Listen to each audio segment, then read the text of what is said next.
Hold on. Hello. Sorry. Plug in my headphones. Don't know if it makes any real difference, to be perfectly honest. Because I'm not really getting any audio that would feed back into my mic. Excuse me. I guess just for good measure. Alright, so we're back on Congress Watch. And first thing we're starting with is H.R. 1082. We start at the bottom of these lists and we work our way up. That's kind of what I've been doing. This comes from a Republican out of New Jersey by the name of Christopher Smith. All right, now this, just a summary to require ride-hailing companies to implement an enhanced digital system to verify passengers with their authorized ride-hailing vehicles and drivers. So essentially what this is they're going to require that companies that conduct these ride-hailing services implement a way for the person who has hailed the ride to verify the person that is picking them up. Right? They do have some exceptions in here, but they're not like exceptions that make any kind of a difference. Right? For instance, if they won't be penalized for this if the ride-hailing service has bad internet. Right? If the place has bad internet, then it's iffy. Iffy internet means they're not going to punish these companies. Right? So what I've got here, just in my notes, is increased regulation on ride-hailing services. Section 5A is the interesting part of this. Establishment, right? Subject to the availability of appropriations, no later than 90 days after the date of the enactment of this act, the Secretary shall establish a council to be known as the Safety Actions for Matching and Identifying Rideshare Customers Advisory Council, or SAMI's Law Council, to recommend to the Secretary performance standards the Secretary may establish with respect to successor technology-based systems. Now that's pretty broad, but they're basically giving the power to the Secretary and to this council to create laws and regulations that they think will fit this in order to make it to where the customer can verify the person that's supposed to be picking them up in this ride-hailing service. Right? And they go into it, in general, the council shall be composed of 17 members to be appointed by the Secretary. So it's going to be a highly political council. That's just the Secretary is a political appointee who's going to appoint more political appointees. And that's just kind of how everything works there. And they go into how the council and compensation of the members and the details of the employees that will be working for the said council. Well, that's pretty much all there is that's interesting in this one, right? They do have penalties in this. And what's interesting about these penalties, and I didn't really write them down in my notes, but they're up here. Violations, right? It would be a transportation network company that is in violation of an applicable requirement of this section shall be liable to the United States for a civil penalty in an amount equal to not more than $5,000 per day of violation. That's pretty steep, right? Now, that's different than if they knowing and willful violations. If they knowingly will violate any provisions of this act, then it's $20,000 per day of an applicable requirement of this section. And there's really not much to the requirements in this section. It's really just that they require ride-hailing companies to provide a way for people who have hailed the ride to verify that the person who is picking them up is in fact from it. And so it's kind of a safety thing, right? But once again, it's increased regulation and it's just coming from a Republican out of New Jersey. So, the Republicans, in my opinion, should not be for increased regulation. Right? This doesn't seem to be that large of a thing, but at the same time, just a basic way of understanding. Now, the next one, HR 116. That's this one. Now, this is the IRS. Now, this has been given to us by a Democrat out of Oregon by the name of Peter DeFazio. And the interesting sections here, section 3A. Sorry. Section 3, this findings. Findings, once again, is just, for anybody kind of put down whatever the heck they think is true. Findings aren't important. Never happen. Section 3A, improving audits. Right? So the main part of this bill is, in fact, it's about audits. And it's about appropriating money to the IRS in order to conduct these audits. And so what they've appropriated here is $5 billion for the Department of the Treasury Internal Revenue Service Enforcement Account for 2022 through 2031. This is for salaries and expenses and other expenses to conduct the criminal investigations and whatever they need to actually audit.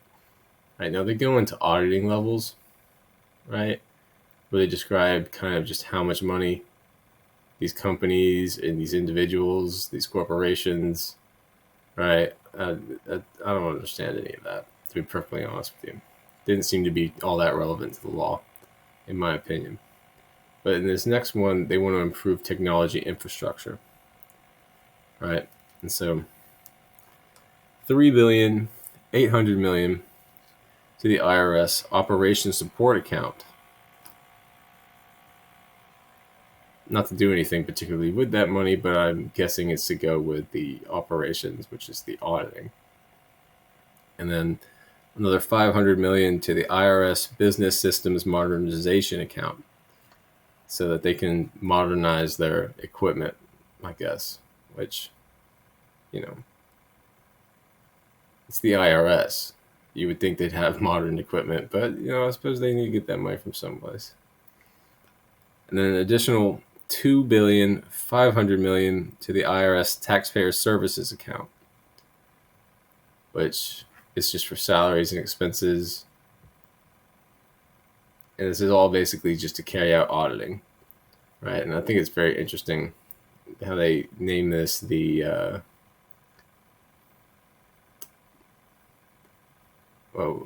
IRS Enhancement and Tax Gap Reduction Act of 2021. Tax Gap Reduction Act, right? In other words, they want to audit people. They want to audit more people in order to make sure they're getting the taxes that they're owed. Right? And if you remember, under Obama, there was the scandal where the IRS was targeting conservatives and Tea Party members and auditing their income to make sure that they were paying all their necessary taxes. And so we may be seeing something similar to that under the Biden administration here, which would just be another fiasco. Anyway, the next bill. This is HR 1114. So, Vaccines for Veterans Act. Very straightforward. It's just to provide vaccines, and these are COVID-19 vaccines, to veterans, right? Now, what's interesting about this, and why I even want to bring it up and bring it to your attention, is under the American Rescue Plan, there were multiple sections dealing with veteran health, dealing with vaccines to veterans, dealing with vaccines to everybody and their mother. I don't know why this wasn't included. Perhaps it was, and they just simply copied it, and this is just, I forgot, but I don't think I forgot, right? Because in this, there's no appropriations, right? There are no appropriations, no funds appropriated for this act to carry it out. And so it makes me wonder, because in the American Rescue Plan, every section had an appropriation, right? Every single one. And so why this is not something that was covered by that, I do not know why. But I just thought it was interesting. And this is brought to us by a Democrat out of Florida by the name of Charlie Crist. That's Crist. Christopher Crist. Charlie Crist. Now, I'm not making fun of the guy's last name, but anyway, HR 1118 is the next one of interest. Actually, it's really not of interest. I've got an X next to it in my notes here. But it amends the Social Security Act in order to include hearing aid coverage. Because I guess in the old section, they excluded hearing aid coverage. But, it's Medicare, right? That's essentially what it does. It amends the Social Security Act Medicaid section, or Medicare section, to include hearing aid coverage. And so we're not really going to dive into that because I don't really find it to be of interest. I don't know why it wasn't covered in the first place. If they were going to do it, if they were going to provide this welfare, why didn't they do it in the first place? I don't know. But anyway, HR 1126. Now this one's curious. Because it says the VKES Recovery and Redevelopment Act of 2021. Now, what this is brought to us by a Republican out of Puerto Rico by the name of Jennifer Gonzalez Colon. All right, and this is dealing with the island of Vieques of Puerto Rico. It's a Puerto Rican island, and apparently it's used for military readiness, so there's a military presence there. And the idea of this bill is to essentially pay residents of the island for the use of the island, right? I mean, as far as I can tell, the land has already been paid for, owned. It's already owned by the federal government through whatever means they acquired it. But she wants to get payments to people for Puerto Rico military readiness. Anyway, interesting sections of this one. Section 3, all right, findings. We don't care about findings. We really don't. Section 3B1. So B1. In general, a claimant who meets the requirements of subsection A shall be awarded compensation as follows. $10,000 for exposure in the case of a claimant who provides proof a previously filed lawsuit or administrative claim that is not less than 5 years of residency and not less than 5 years of residency on the island of Vieques, Puerto Rico, or the claimant is the child of a parent who resided in Vieques, Puerto Rico for not less than 5 years. All right. And what I found interesting was $50,000 for one disease described in subsection A3, $80,000 for two diseases described in subsection A3, $110,000 for 3 or more diseases described in subsection A3. So we come up here, subsection A3. The claimant submits to the special master written medical documentation that indicates the claimant contracted a chronic, life-threatening, or physical or mental disease or illness, including cancer, hypertension, cirrhosis, kidney disease, diabetes, or a heavy metal poisoning during or after the United States government used the island of Vieques, Puerto Rico for military readiness. That's pretty broad. I'm sorry, that's pretty broad.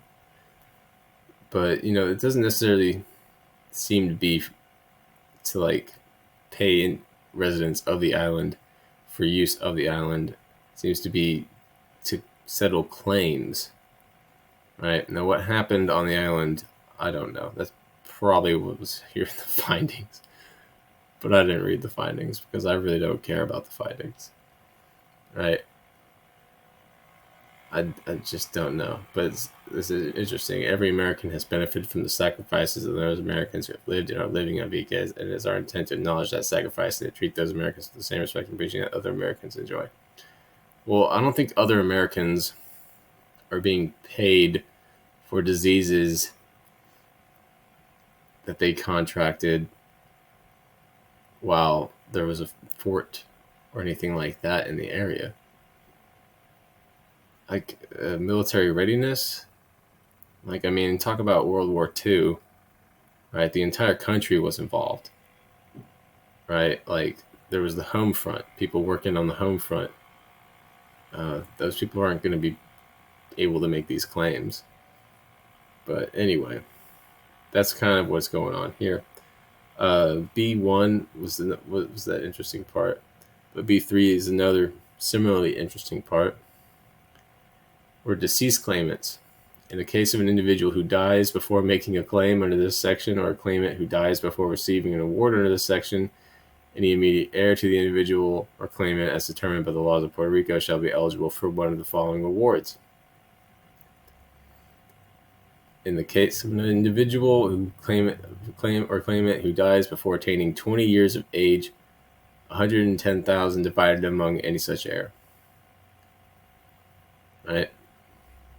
Under 20 years old, 110,000 divided among your heirs. That's pretty young to be having kids. Not that it's not possible,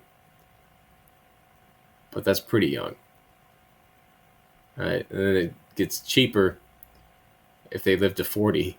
Before obtaining 40, then it's 80,000 divided among their heirs.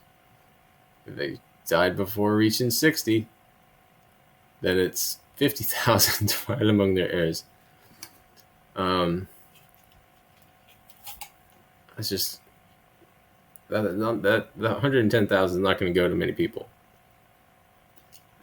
And I don't know anything about the island of Vizcaya, Puerto Rico, but I will look into it.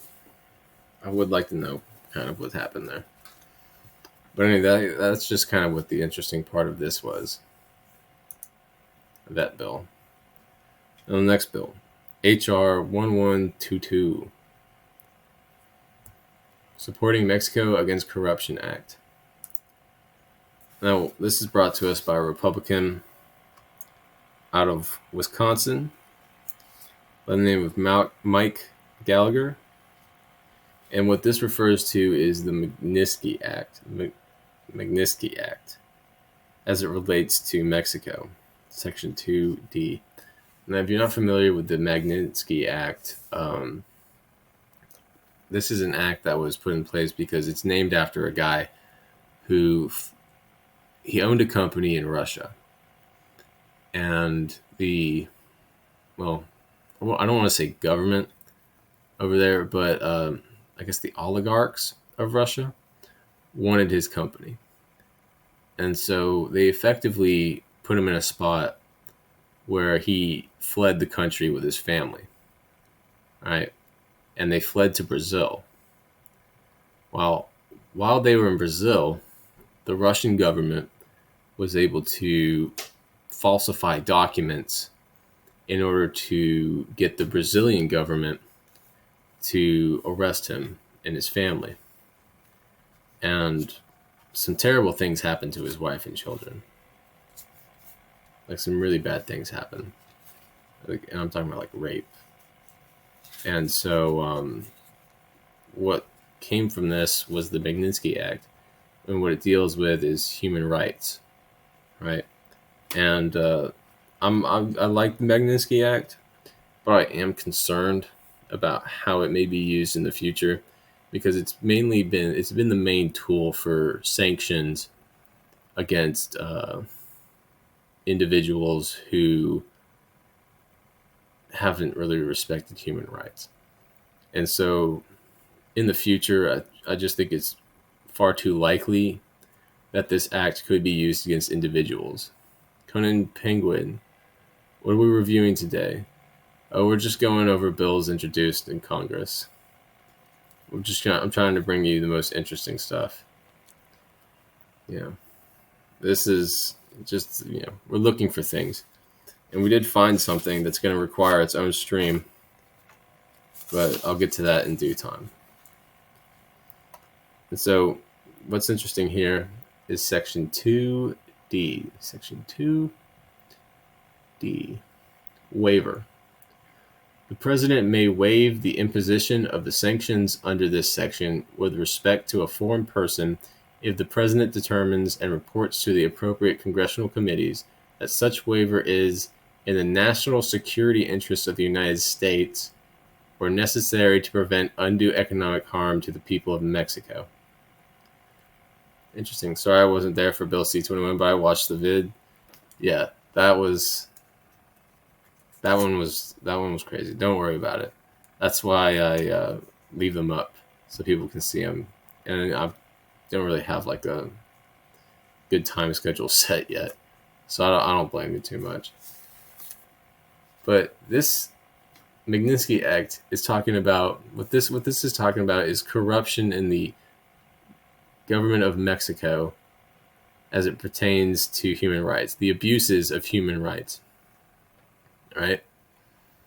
And so under what circumstance can you possibly imagine that the abuse of human rights by government officials in Mexico would be in the national security interests of the United States?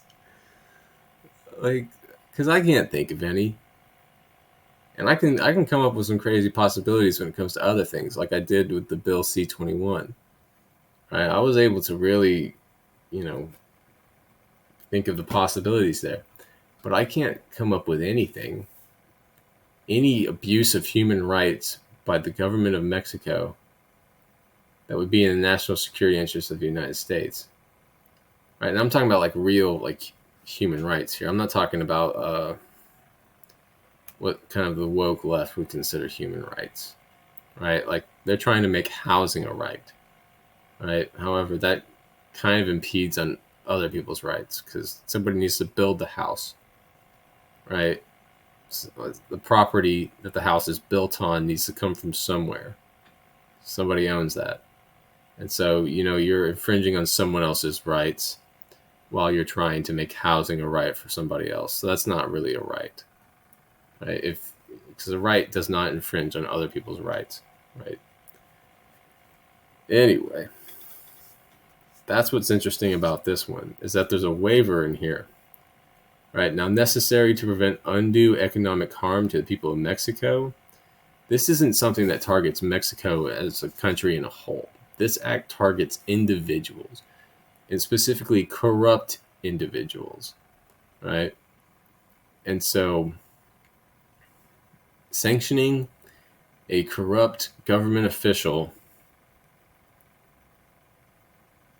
in my opinion, could not, I can't think of it.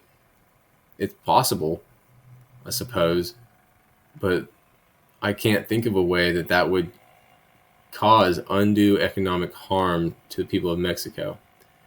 And I mean, if they were so concerned about undue economic harm to people, this is a Republican of Wisconsin, then,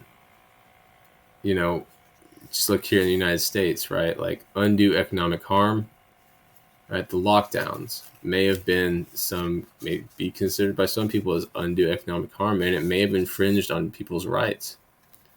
No doubt there is some bad corruption in Mexico, but how can you sanction individuals? Well, it's pretty simple, right? Because the United States is kind of like a financial hub. They do a lot of financial services. And one of the things that we kind of use the US dollar for, and what other countries use the US dollar for, is in order to conduct trades in oil, right? Because if, say, Germany wants to buy or sell oil from a country in Africa, they would first convert the German currency and the African currency, the African country's currency, into US dollars, right? And then trade based on they'll determine what amount in US dollars they'll pay, that kind of thing. and then it'll be reconverted into their local currencies. Right. And so what the U.S. has done is they've said, like, okay, we're not going to let this one individual have access to our financial system. And that's kind of how they do it. It's not necessarily like trying to deny them from the financial system of the entire world, just from the U.S. financial system, just from U.S. banks, right? Which, do a lot of service and handle a lot of the financial services of the world, actually. So it does have some pretty broad reach, and it can actually cause some problems. Like, for instance, they've sanctioned Carrie Lam, and that's the I think she's like the mayor of Hong Kong after the national security bill in Hong Kong was passed, which effectively like limited people's abilities to like have a democratic voice in a part of China that like has had a democratic voice for some time, and that's actually part of the deal between the United Kingdom and China when the United Kingdom gave up Hong Kong to China back in the 90s. And so what happened there was she has to use cash because she can't use her Visa credit card anymore because they sanctioned her, right? And so that's kind of what it does, is it goes after financial things. So government official from Mexico wouldn't have access to U.S. banks, legally have access to U.S. banks if sanctioned under this act. And that's kind of what it's meant for. And that's where I think the abuse can kind of come from in the future, right? If they wanted to apply this to conservatives, right, who voted for Trump, they deny everybody, which, that's a stretch. That's a stretch.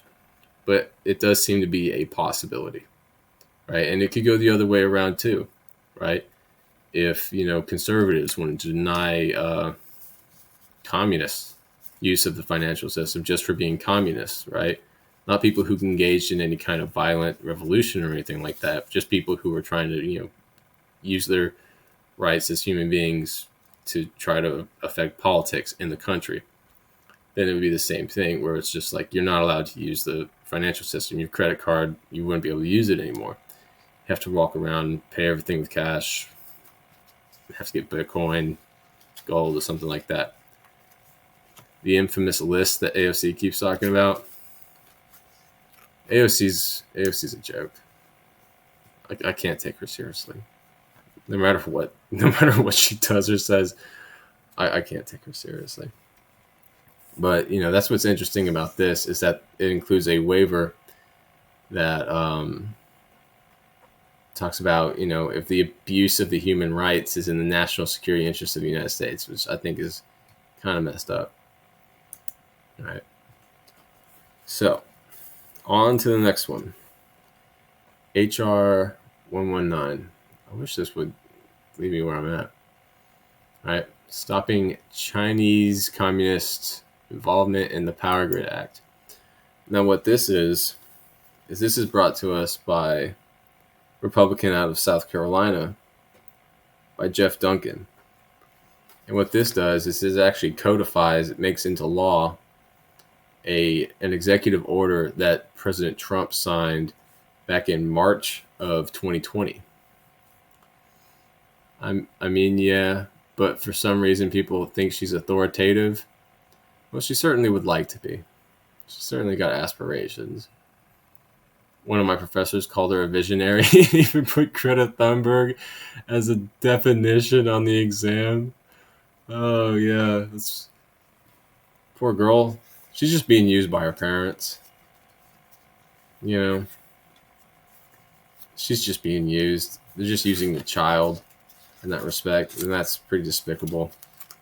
Right? So, Greta Thunberg, she's innocent in this. She really is.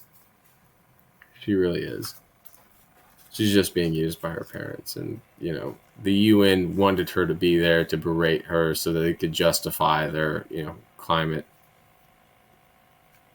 agenda, which, honestly doesn't do anything. Doesn't do anything except give more power to the state. To states, rather. Now, that's all this really does. Is this an executive order was signed by Trump in March 2020, and it basically denies the Chinese Communist Party from buying any kind of stake, either directly or indirectly through a subsidiary of the U.S. power grid, because they don't think that it's going to be any kind of benefit to the United States, and in fact, it would end up being more of a national security risk if the Communist Party had a stake in any of our power grid. For sure, I feel sorry for her. Once she gets too old, they'll toss her aside and find a new puppet. Yeah, exactly. And I'd like to see how it turns out, but at the same time, I wouldn't like to see how it turns out because I feel bad for her. All right. Now, that's all that really one does. I hope that one passes. It'd be nice, but I don't think it will, right? Because that was brought to us by a Republican. Democrats control it, and I'm pretty sure one of the first things Biden did when he was in office was get rid of that executive order, which is interesting because the Supreme Court wouldn't allow Trump to get rid of any of Obama's executive orders, but they'll allow him to immediately just get rid of Trump executive orders. Kind of shows you which side the Supreme Court's on. Anyway, HR 1179, Iran Hostages Congressional Gold Medal Act.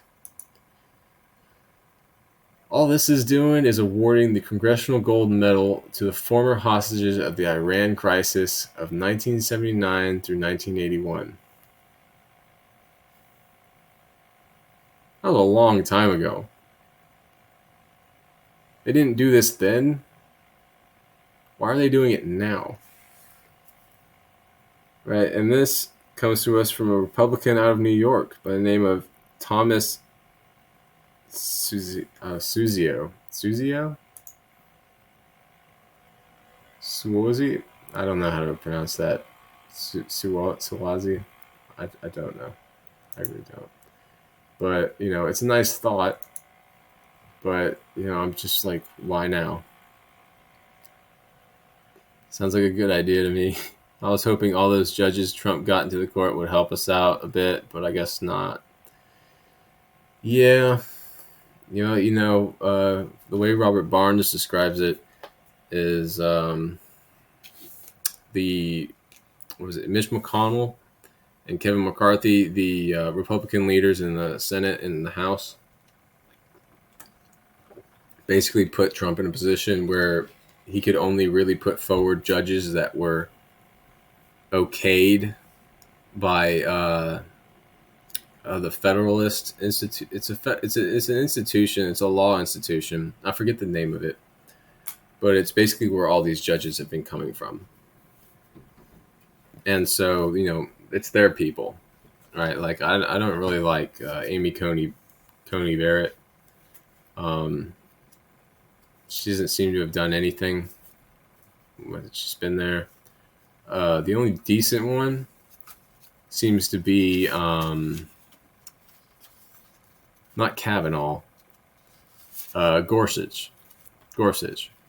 He seems to be the only decent one to a little extent.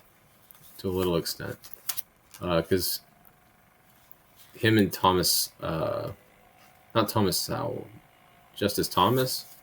I think his last name's Thomas. Justice Thomas seem to be the only ones who are really kind of on the conservative side of things. Roberts is definitely not. Kavanaugh's not. There seem to be establishment hacks, in my opinion. Yeah, so the only question I have for this one, or the gold congressional medal, is why now? It's a nice thought, but what the heck?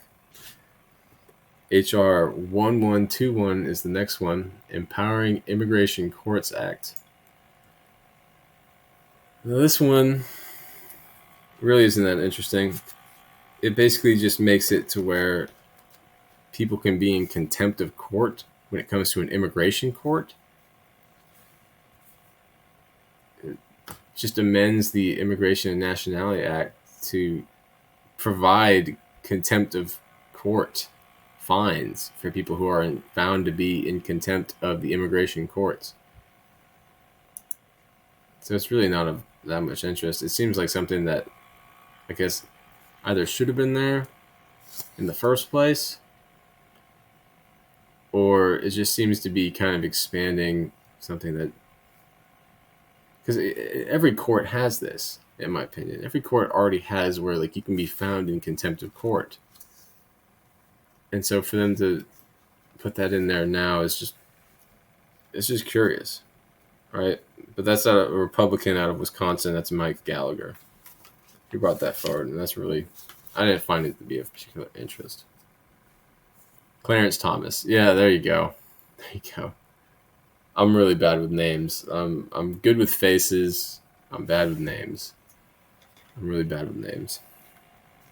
So the next one is HR 1127.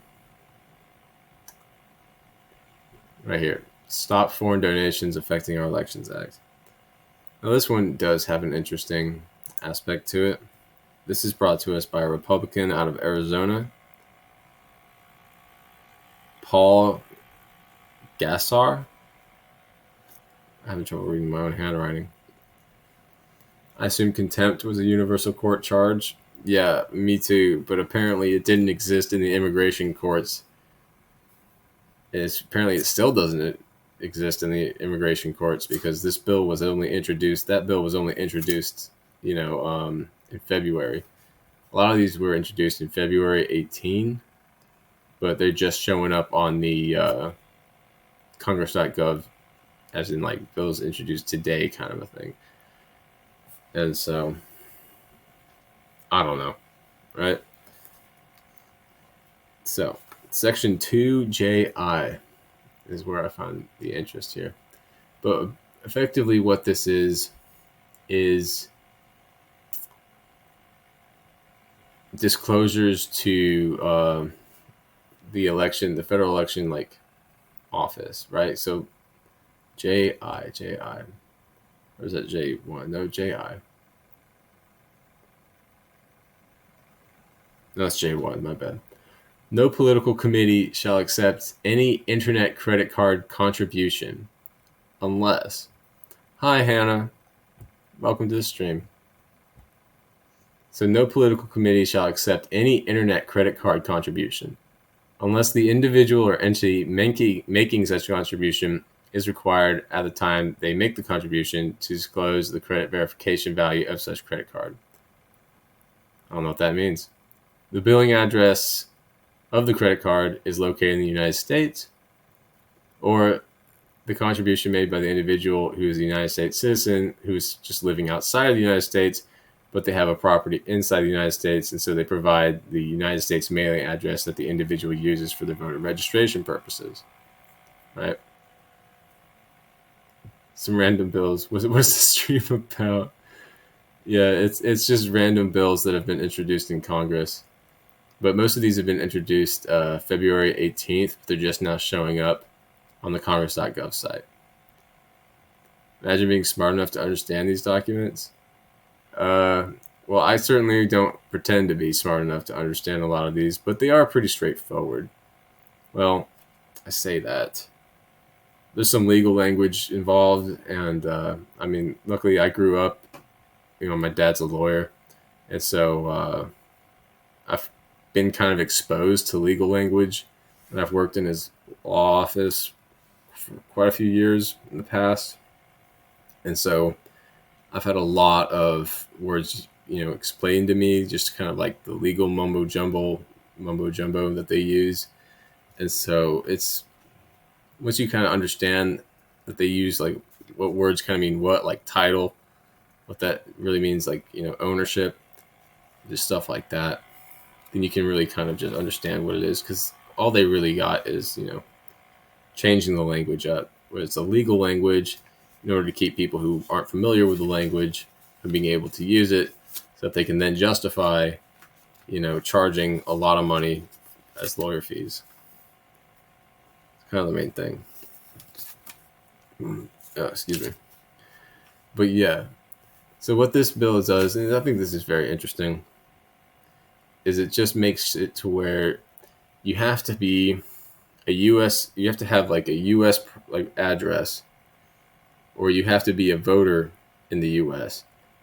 in order to contribute over the internet any money through a credit card to a political party, right? For elections, contributions, that kind of thing.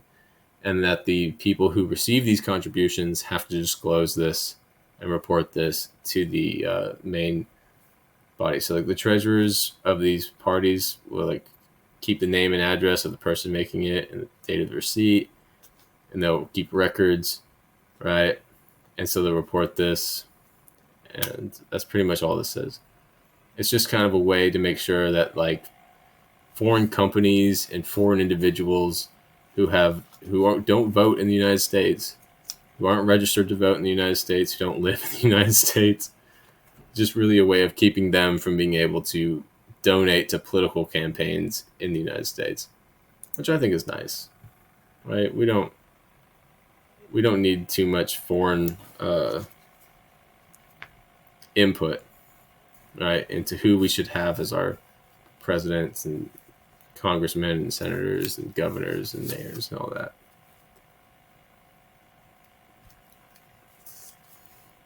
That's why we have this guy to sum it up. Let me look at these. Oh, yeah. I'm not even American. This stuff doesn't affect me, but I find it interesting. It is interesting. And actually, some of these bills do actually affect other countries, right? We recently went over one that will sanction corrupt government officials of Mexico. But there's a waiver in there. So it's like, it's interesting. Some of these are about money. Like there's some resolutions up towards the top talk about Nigeria, but most of this is U.S. Do you feel like the smarter you get, the more depressing life is? Like once you find out how messed up the world is? I wouldn't say smarter, right? It is about knowledge, I guess, because the more knowledge you have, like ignorance is bliss. Ignorance is bliss, right? To be completely ignorant of things just puts you in a position where you don't know what you don't have, where you don't know what's going on. And so ignorance is bliss. That's true. But I wouldn't, it's because I've always felt like happiness is a mental state that you can kind of control, right? Like I've always felt like even though you may be going through like a hard time, you can always kind of find something that makes you feel like happy in the moment, and you kind of hold on to it. And so I wouldn't say depressing. I'd say it just kind of creates a thicker skin, right? You did get super depressed for a while when you started looking into politics and world affairs, but pushed through it. Good job. And now here I am watching a Twitch streamer talk about random congressional bills just because. Yeah, it's interesting stuff. Not these bills aren't passed yet, but they're definitely going to come up. And one of the bills that I came across in this deals with immigrant workers in the U.S. However, it's a giant bill, and so it's going to require its own stream. Lucky me. Lucky me. So what's the next one here? Oh, okay. The next one is HR 1180. This is from a Democrat out of California by the name of Mark Takano. Oh, thank you, Hannah. Thank you very much for the follow. Now, Accurate Workplace Injury and Illness Records Restoration Act. Once again, this one's not actually of much interest. It just really isn't. It's basically just like keeping records of injuries and illnesses on the work site. And just making sure you have those records available. Just not that interesting. HR 1124 is the next one. Veterans Serving Veterans Act of 2021. This is brought to us by a Republican out of Puerto Rico, Jennifer Gonzalez Colon. And what this does, this one actually isn't all that interesting either. I'm just going to be honest with you. It amends the VA Choice and Quality Employment Act. It's basically just to make sure that veterans kind of get jobs while at the same time, like when they're looking for jobs and within the Veterans Office of Affairs, like the Veteran Administration, that kind of stuff. They're just going to look for veterans. It's going to do those jobs. It's just not much to it. It's nice, but, nothing of real interest, in my opinion. Something that they should have been doing before. What sort of illnesses? Oh, really? You want to know what sort of illnesses? I'm thinking illnesses that pertain to worksite illnesses. So, like, for instance, not necessarily people who worked with asbestos, right? But back when people worked with asbestos, there was a lot of lung cancer, right? And so I guess they consider that like a disease, but there are kind of illnesses associated with that, I would think. Like if people work with a large concentration of animals, like on a chicken farm, like mass like food production and stuff like that, if they contracted some kind of a flu that passed from the chickens onto them, or if they just got it from somebody else, then that should be recorded.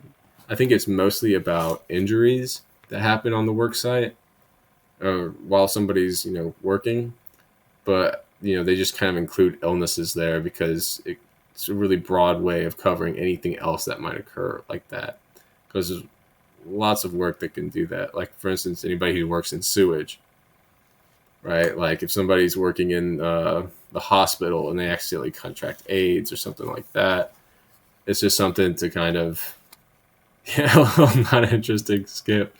Yeah, that's where I'm at in this, but that's just kind of like what it is, I'm just trying to bring the most, what I find to be interesting to you guys. Other things, it's just going to be kind of run-of-the-mill stuff that they should have been doing, in my opinion. Other things, it's just going to be kind of like, oh yeah, this is stuff. It's just kind of broadening what they've been doing. But this next one I think is actually kind of interesting. HR 1120, right?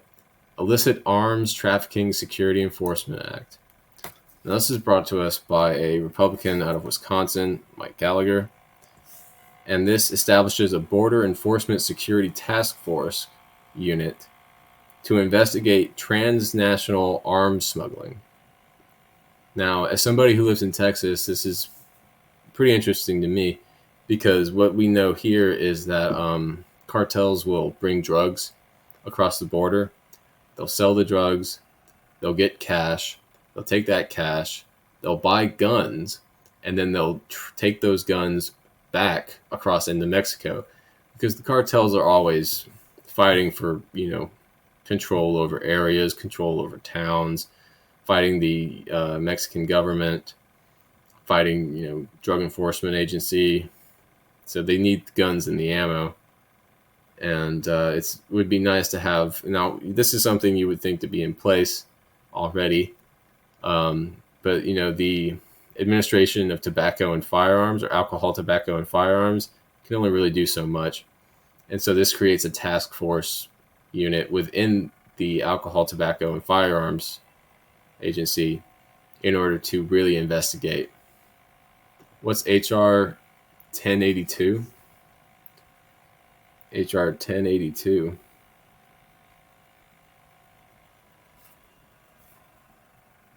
Well, okay. This one was interesting because of that, but HR 1082. 1082. I don't think there is an HR 1082 on this one. Yeah, there's no HR 1082 in this, Hannah. Or no, that's Conan. That's Penguin. I'm gonna call you Penguin. So I don't really know how to pronounce that first one. How much is this proposed task force expected to cost?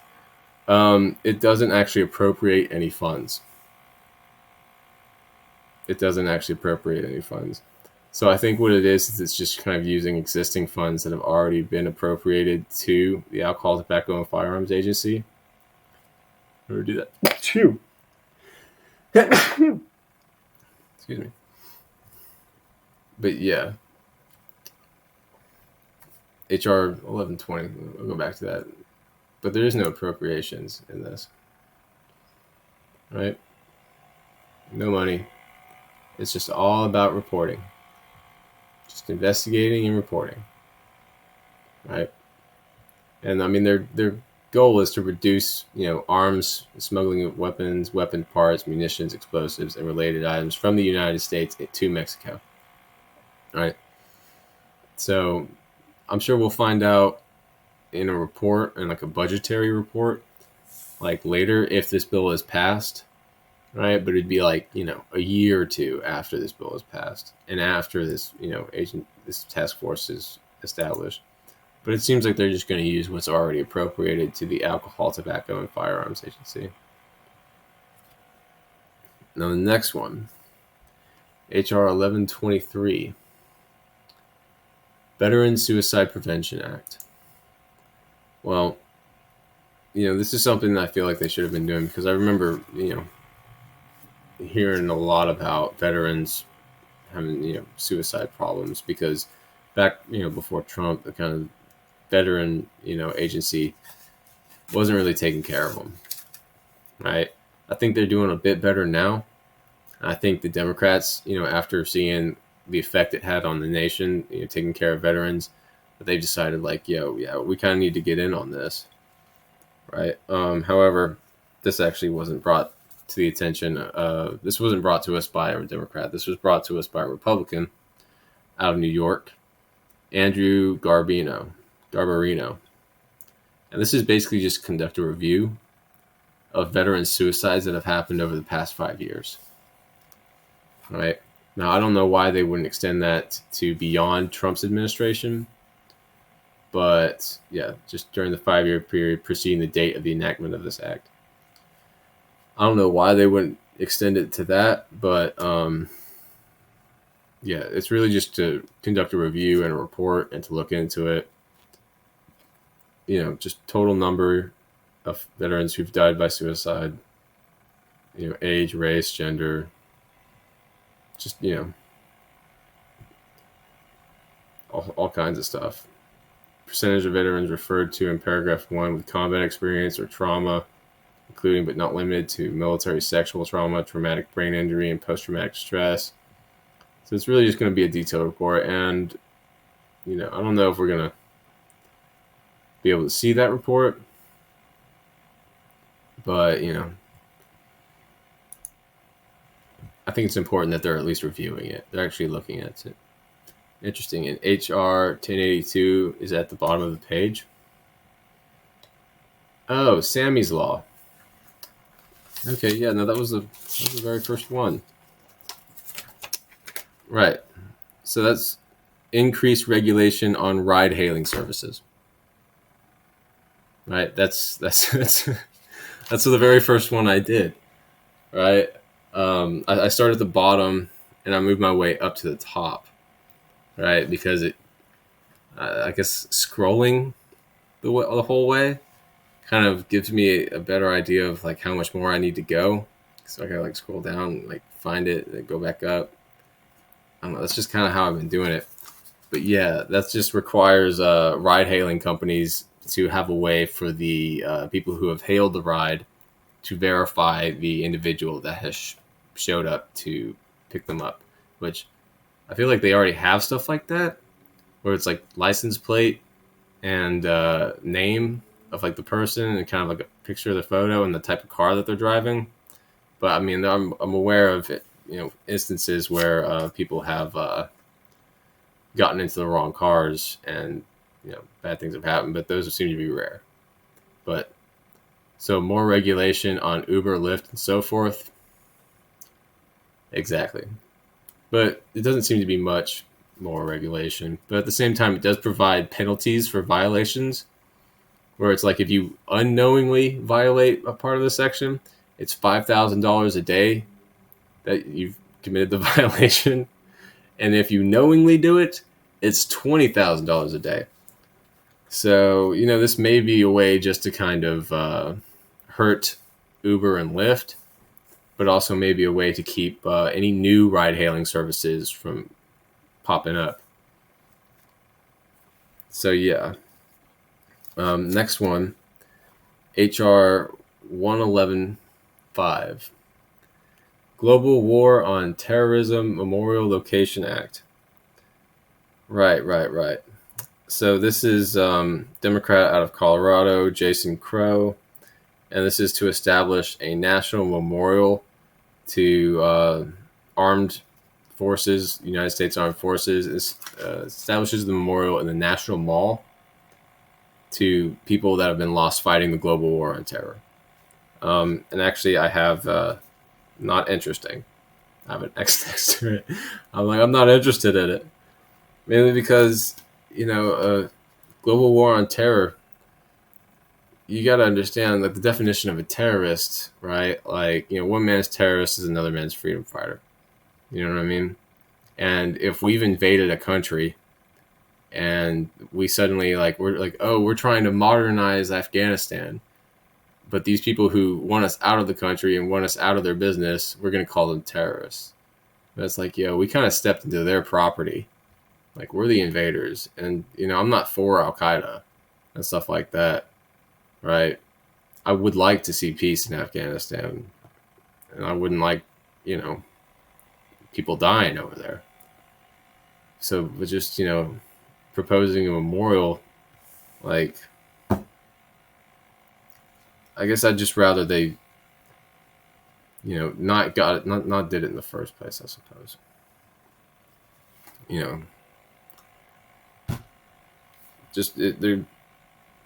They can label anybody a terrorist, right?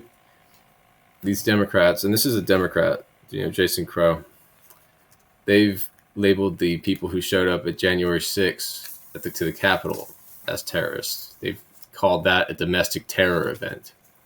They've said it was on par with 9/11.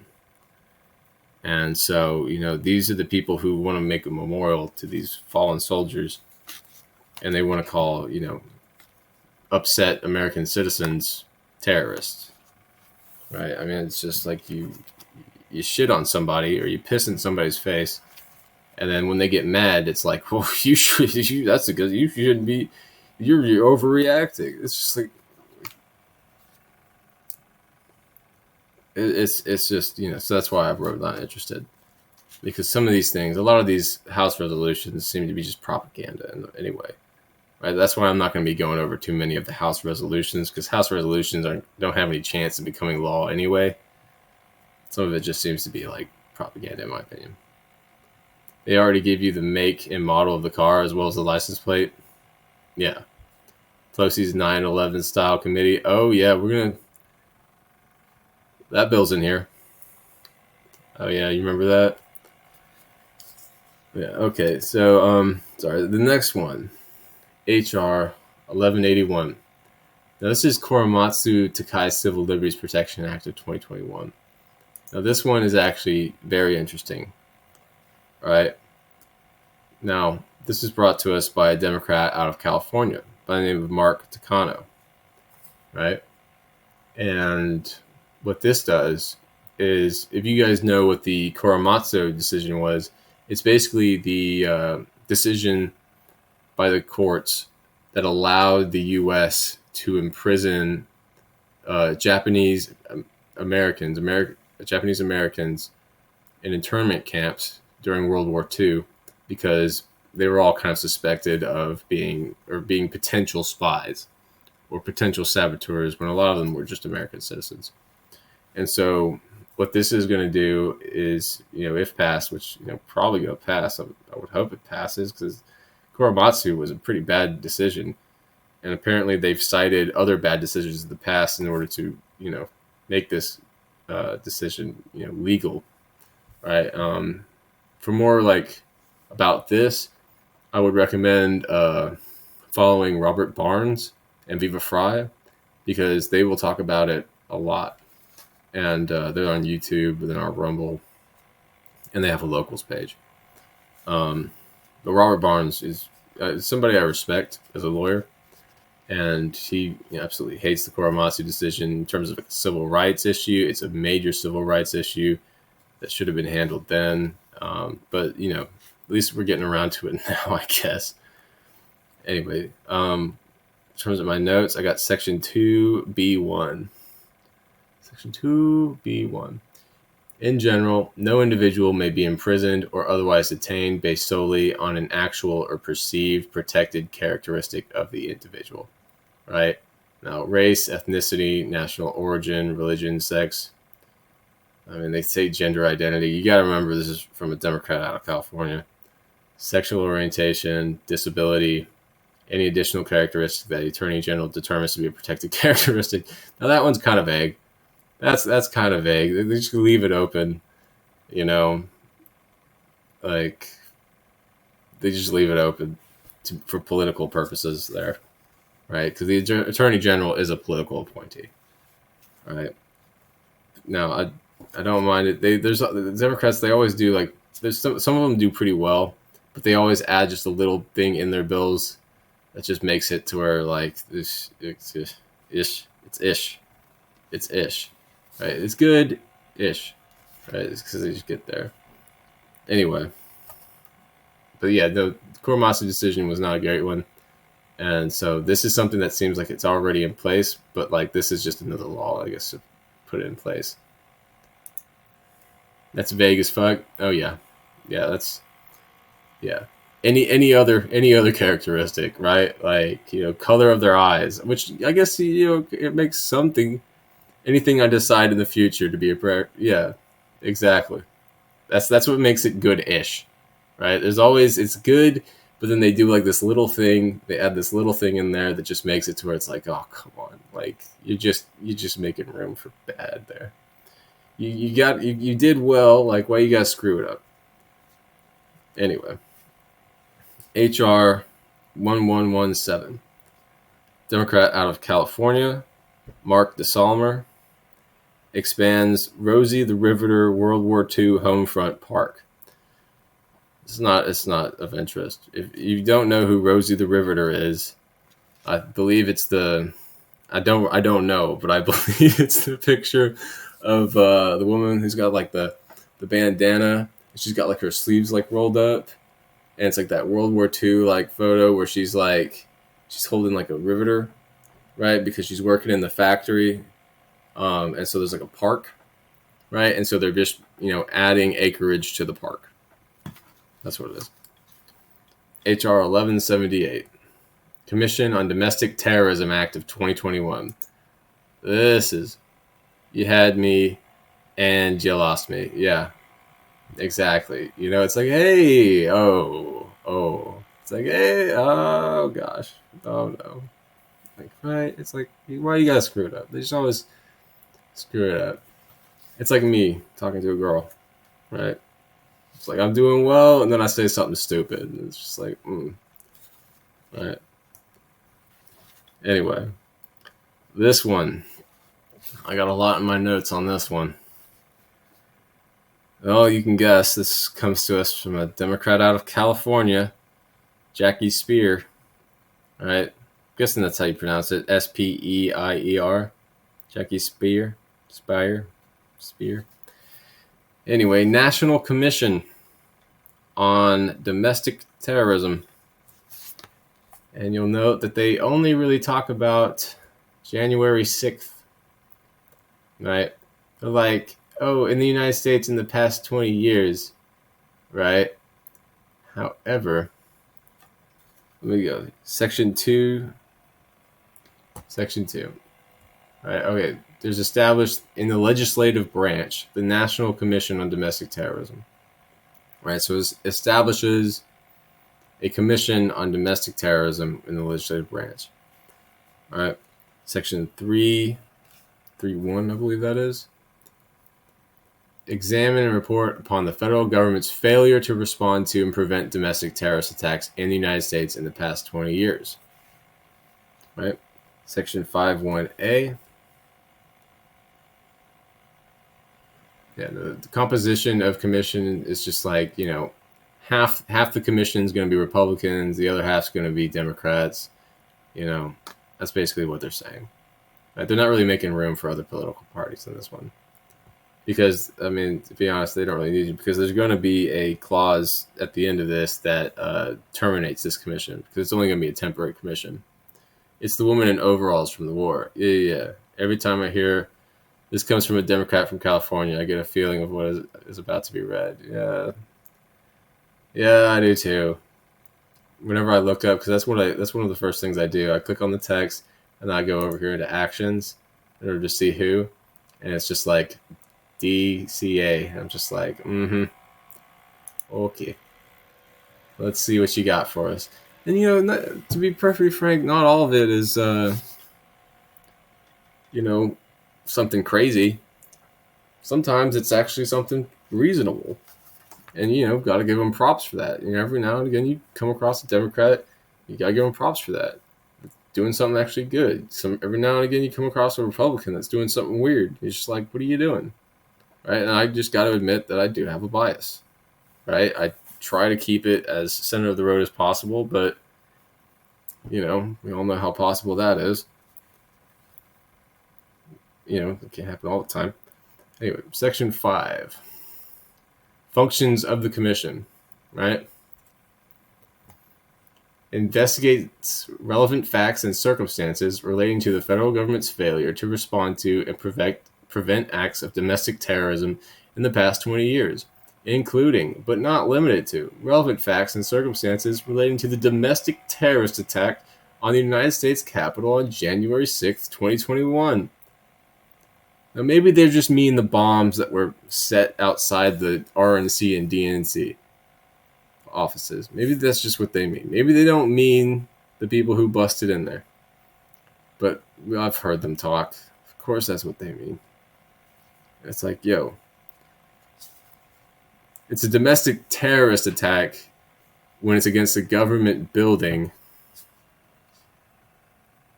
as long as it's only in Washington, D.C., because, there were attacks against other government buildings across the United States all over the summer, and those were peaceful protests. So, what made this different? Not as many people died. Well, I guess I'll tell you what made it different. What made it different is this actually scared the shit out of the Democrats and Republicans. I've seen the footage, and I'm not gonna lie, I saw them in there like hiding. I was just like, yeah, fuck you guys. You put everybody in America in a position where they had to load their guns in case anybody came up into their neighborhood with their political demands. And now people are coming to you, and it's just like, you get what you get. You get what you get, right? You reap what you sow, get what you deserve, whatever. I don't feel bad for them in the least. I just do not. And you may say, oh, dude, you're an asshole. You're a horrible human being. Look, when I'm literally over here having nightmares about people busting into my house, talking about housing as a human right, it's just like, are you fucking serious? When I've got like my gun loaded, I don't like to keep my gun loaded. I don't. But when you put me in a position where it's like, holy shit, like everybody in my mom's freaking out. You got my mom freaking out. It's like, yo, you're stepping in a place I don't want you stepping. And so I'm sorry. It's just, I saw him freaking out. Just like, yeah, you get some. Taste of your own medicine somewhat. Anyway, and they call it a domestic terrorist event. Like a domestic terrorist attack is what they call it. Now the bombs, yeah, definitely not bombs. I'm not like for bombing or for killing of the people, right? Scaring the shit out of them, yes. Bombing them and killing them, no. Scaring them, I think that's okay. That's okay. I'm sorry. If you disagree, you disagree. I'm all for combating domestic terrorism, but this bill is a direct result of the Capitol riot, which they called domestic terrorism. They wouldn't have pushed this forward otherwise. Called it. Yeah. It's just one of those things. Anyway. 2. Identify, review, and evaluate the lessons learned from acts of domestic terrorism in the past 20 years, including but not limited the domestic terrorist attack on the United States Capitol on January 6, 2021, regarding the structure, coordination, and management arrangements of the federal government. See, at least they're reviewing themselves here, right? That's what's the only good thing about this is they're reviewing their failure in government to respond effectively, right? That's what it seems to be here, right? Doesn't seem to be anything in terms of like, investigating the people who did it. The FBI is all over that. Right? They're just reviewing their own failure. Anyway, Section 3. And then they're going to submit this to the President and Congress, the reports that they, get, containing the findings, conclusions, and recommendations, and shall determine, including proposing organization, coordination, planning, management, arrangement, procedures, rules, and regulations. So they're just going to put in some more rules and regulations in place. Right? The reality is they had proper rules and regulations in place, but they just weren't enforced, right? There was a failure there. And putting in more, I don't think is going to really fix anything. That's me. Section 6A1. In general, hearings and evidence, the Commission, or on the authority of the Commission, any subcommittee or member thereof may, for the purpose of carrying out this act, hold hearings. So they're going to be holding hearings. They're going to be asking questions. They're going to require subpoenas, right, of the attendance, testimony of witnesses. So they're going to subpoena witnesses. They're going to bring them in. And what's interesting about the subpoenas is in order to enforce this, right, they're going to basically be able to hold, if people failure to obey the court order, which the court order is going to be effectively the subpoena. If people fail to obey it, then they're going to be held in contempt of court, right?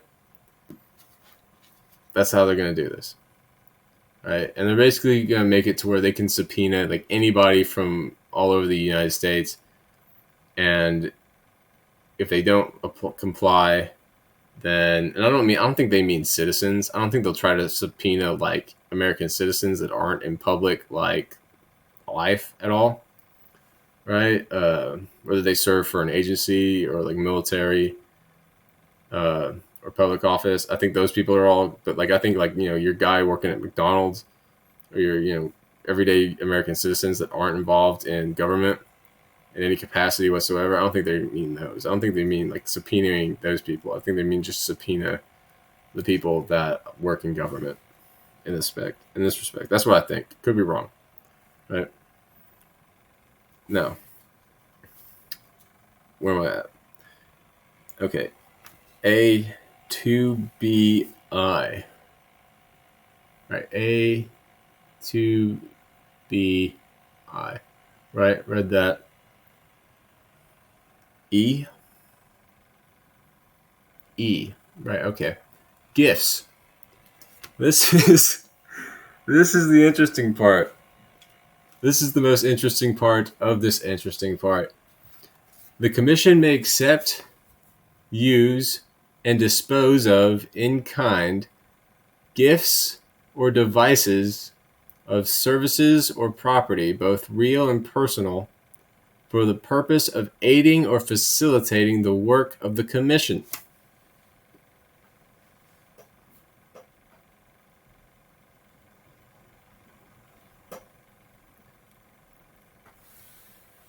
They may accept gifts, they may use gifts, they may dispose of gifts, or they may accept devices of services, they may accept property, they may use devices of service, they may use property, they may dispose of devices of services or property, both real and personal.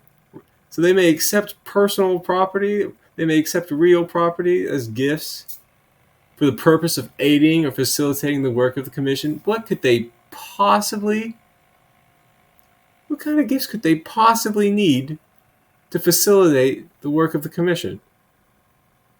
Yeah. Why is there a gifts clause in this? I mean, like, this is what we're looking at here. Gifts. Can I tell it to read it out loud? Like, read. I want to actually bring that back. I want to see if that works here. There is one version of the bill. Text available as. What the hell? Okay, never mind. I don't know what the heck that was. But anyway, the commission, and I just want to read this for the third time. The commission may accept, use, and dispose of in kind gifts or devices of services or property, both real and personal, for the purpose of aiding or facilitating the work of the commission.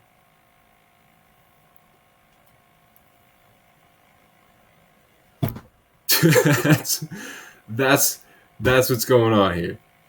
I have no idea why they would need to accept gifts. I have no idea how accepting a gift could possibly aid or facilitate the work of the commission. I have no idea how accepting real property or personal property would aid or facilitate the work of the commission. This is gifts. This thing is literally just this section E is titled gifts. No, then they go on. Postal services. The commission may use the postal services. Like, well, no shit, you can use the postal services. Like, what the? But gifts.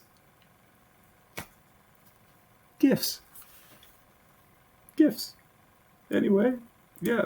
Let's just move on from that because gifts. There's nothing more I can say. Giving gifts to government officials helped them stop domestic terrorism, apparently. They expect something. This is just, I don't know what. I can't imagine. I can't imagine why gifts are included in this at all. At all. I wish I could get a hold of Robert Barnes and be like, yo, dude, can you explain this? Can you explain this to me? Because I'm sure there's I'm sure there's a perfectly reasonable explanation for why gifts are included. I'm sure there's a perfectly reasonable explanation. There's gotta be. If there isn't, then, yeah. Okay, Section 9. Section 9, compensation and travel expenses. Now, this is just, compensating the members of the commission and for travel expenses and basically paying them, right? But compensation, right? I guess, that's pretty fair, right? Individuals travel for business purposes, then they, seek compensation from the people that they're working for. It's pretty reasonable. Section 11C1. Termination. In general, the Commission and all the authorities of this Act shall terminate 60 days after the date on which the final report is submitted under subsection B. So they submit their final report, and then 60 days after that, the commission is terminated. Everything's terminated. They've got their gifts.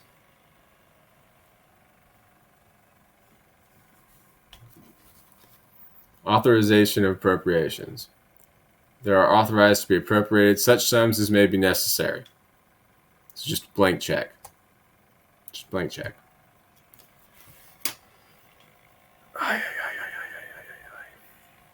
Or even scrolling up, just hit the back button. But that was that. That's that. That's the commission. Now, it hasn't been passed. It's just introduced. Oh, what is this? Functions of commission. Like, golly. I don't know what the heck that is. Anyway. Next one is HR 1100. Online Accessibility Act. Okay, yeah, this one, I do have a check mark next to it. This one is actually kind of interesting, right? Because it's just more regulation, right? But it amends the Americans with Disability Act of 1990, right? Now, Section 2 is what they're adding here. They're kind of adding, well, after a certain section, it's going to be Section 601, right? Here's what they're doing. Section 601, well, Section 2, Section 601A, right? General rule, no individual by reason of a disability shall be excluded from participation in or be denied the full and equal benefits of the services of a consumer-facing website that's literally just a website meant for commercial purposes or mobile application, or be subjected to discrimination by any private owner or operator of a consumer-facing website or mobile application. So just people with disabilities can use websites.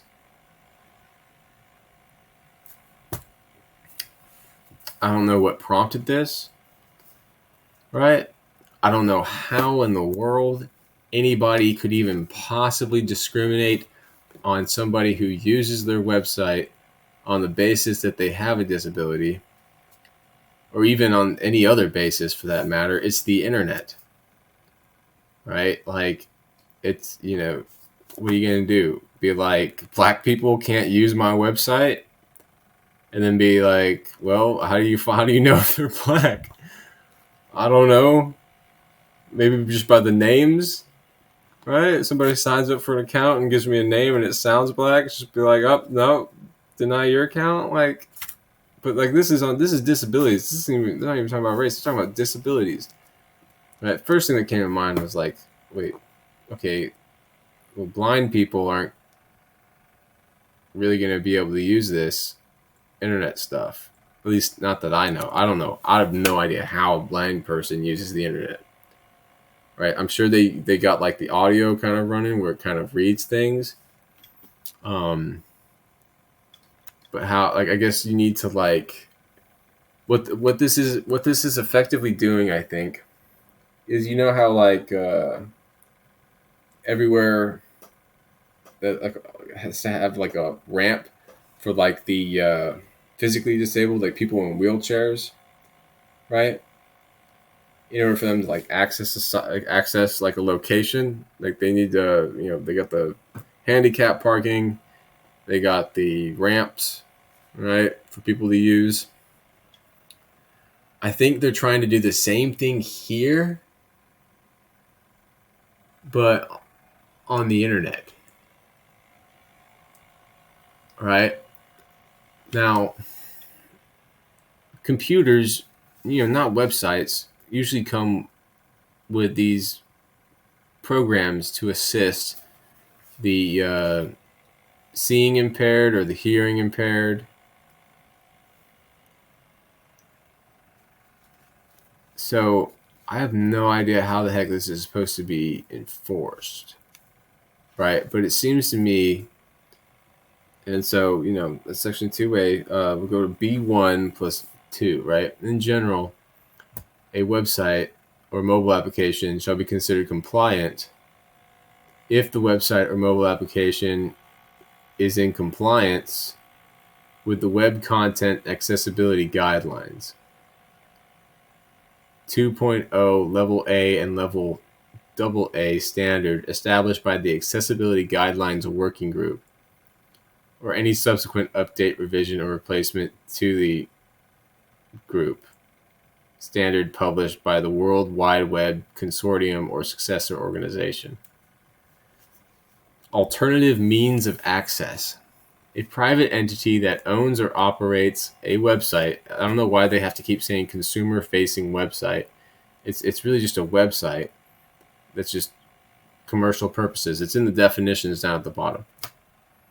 Or mobile application that is not in compliance with the standards set forth in paragraph 1 shall provide an alternative means of access for individuals with disabilities that is equivalent to the access to, that is equivalent to access the content available on such website or mobile application.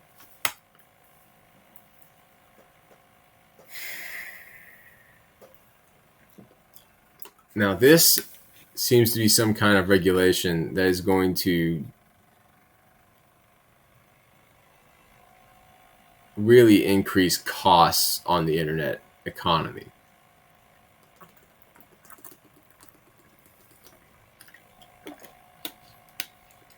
This is basically the virtual handicap ramp for the internet.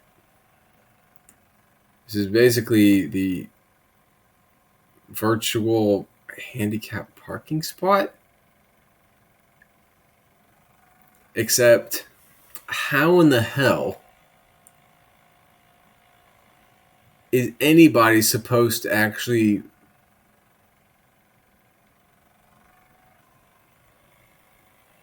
comply? Now, I guess we need to see what the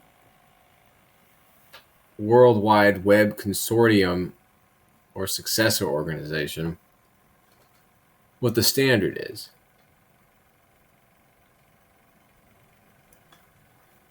Oh gosh, excuse me. Because I'm at a total loss. Now, I that's something I guess I need to look at.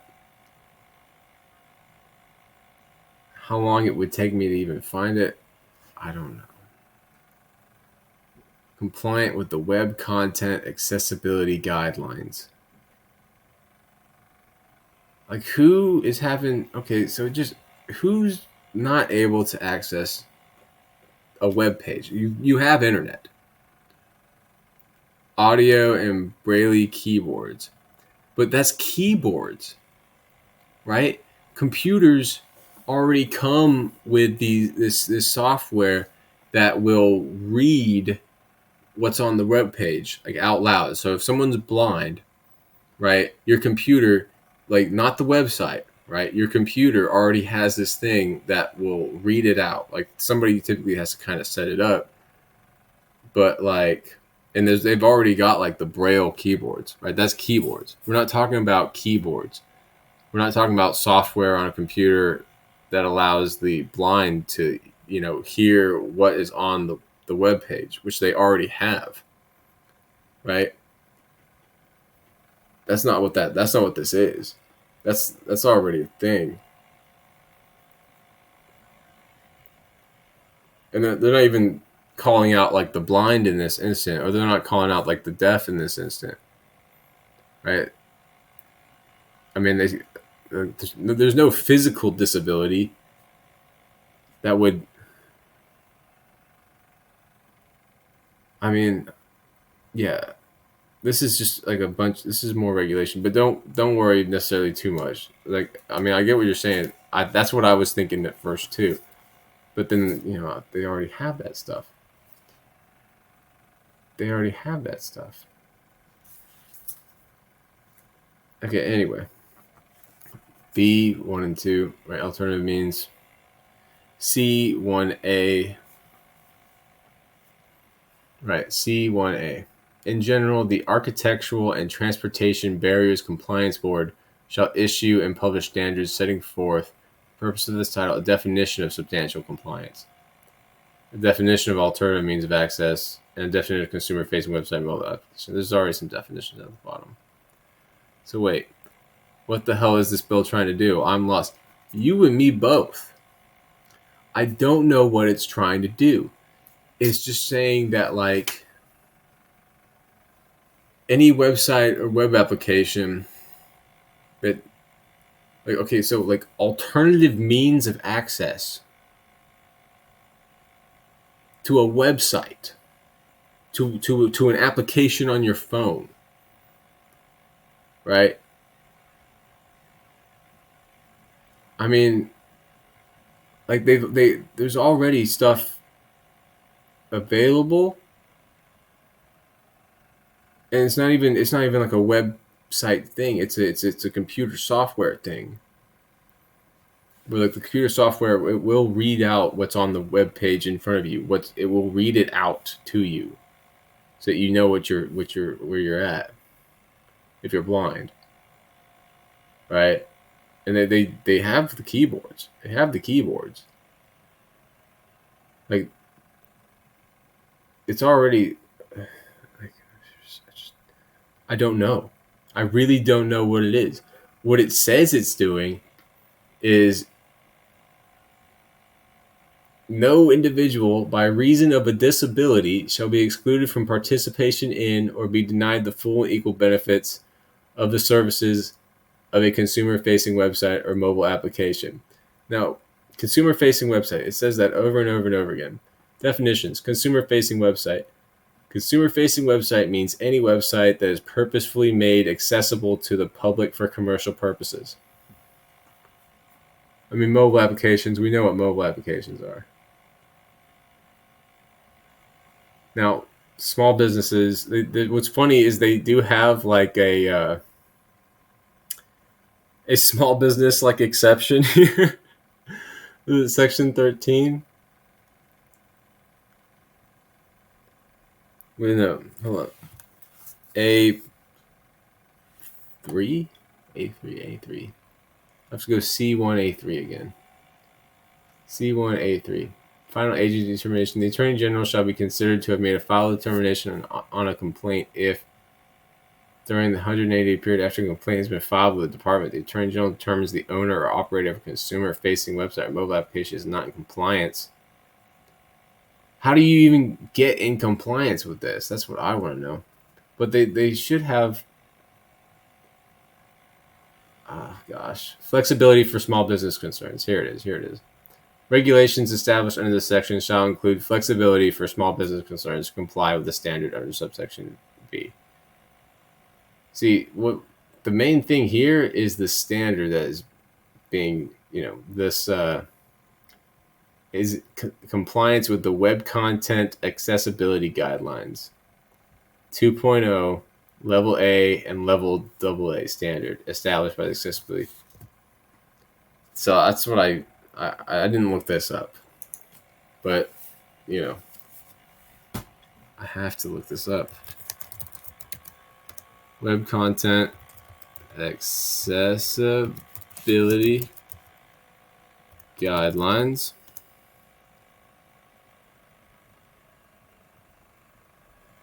2.0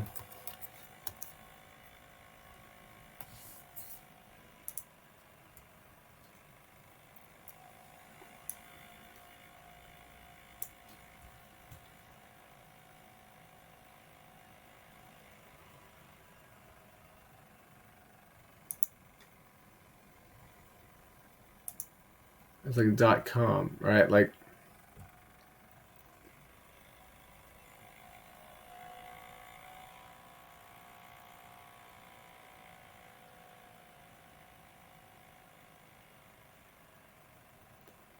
this doesn't help me at all. This is it. This has got to be it because it's a .org.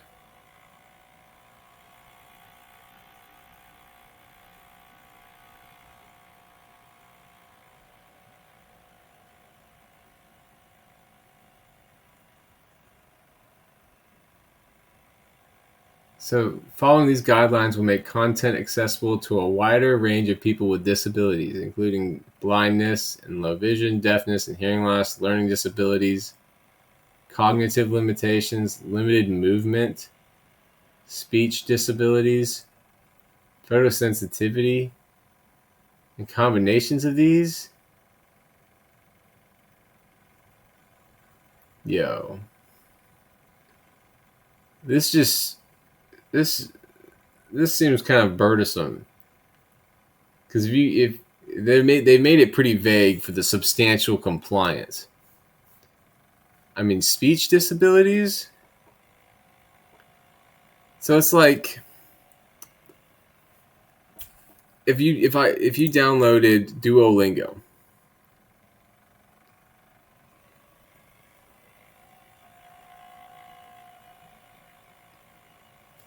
I know. They're trying to force website owners to do just that. They're trying to force website owners to make their web content accessible to people with disabilities, including blindness, low vision, deafness, hearing loss, learning disabilities. Like, okay, what? See, the hearing loss, deafness, low vision, including blindness. Like, that stuff's pretty well covered by software that's already on a computer, right? And I'm pretty sure those computers are already kind of mandated to have it. Maybe not, but they're not even talking about computers and software. They're talking about websites. They're talking about apps, right? Learning disabilities. Like, how do you make a website content more accessible to somebody with a learning disability? Cognitive limitations, limited movement. How? I suppose they'll tell you how. You just pay for the course. They'll tell you how. Oh my gosh. Text alternatives for time-based media. Create content that can be presented in different ways without losing information or structure. Make it easier for users to see and hear, including separating foreground from background. Provide users enough time to read and use. Provide users enough time to read and use content. You can leave the same web page up for a year. Like, what is this? What is this? Navigate, find content, and determine where they are? Yo. Help users avoid and correct mistakes.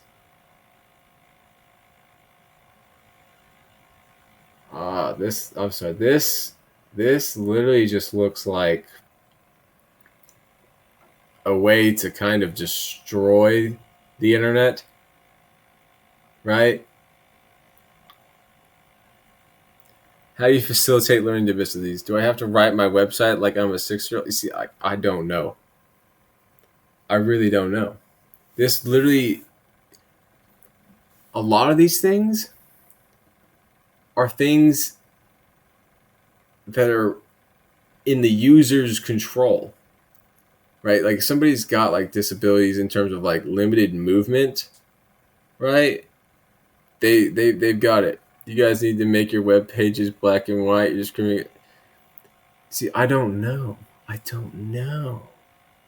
But that's what it seems like. It seems like they're providing this vague regulation, and they're giving the power to the Architectural and Transportation Barriers Compliance Board. Architectural and Transportation Barriers Compliance Board. These are people that seem like they're in charge of the ramps that go into restaurants or hotels or whatever, right? That's what this seems like these people are in charge of. And they're giving them the power to issue these standards, and that they're going to determine who's in substantial compliance. And what's funny is they use the word substantial compliance, not full compliance, not, some compliance, substantial compliance. That is vague, right? It just seems like a way so they can say, okay, your site needs to be taken down. You're not in compliance. Oh, your site can stay up because you're in compliance. Wink, wink. And that's what this is. I just wanted to bring this to everybody's attention. I've spent way too much time on this because it's dumbfounding. It literally stopped me in my tracks when I first saw it, because I was like, what is going on here? I just had to bring it to more government control. See, it's just like, yeah, it's picking winners and losers is what it is, right? It's kind of the same thing throughout this pandemic with the lockdowns, right? Where, small businesses had to shut down, but the big businesses like Walmart, Kroger, Target, all those guys, they have to stay open. They're essential. But your small mom and pop shop's not essential. That's kind of what it is. Anyway, this is from a Republican out of North Carolina, Ted Budd.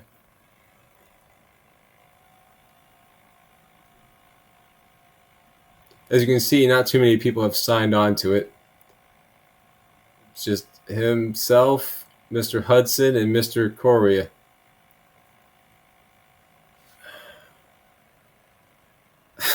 What the hell? What the actual hell? All right. Yeah, I don't know. I don't know. HR 1103. Cable Competition Act. Republican from Texas, Michael Burgess Communications Act of 1934 is amended. I got an X next to it. It is not of interest. I'll pull it up. Anybody who wants to read it.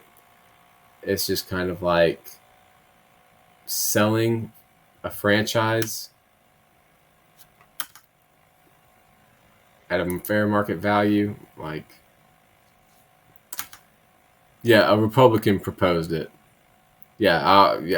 I would think he's a Democrat too. But remember, there are rhinos. There are people who are Republicans in name only.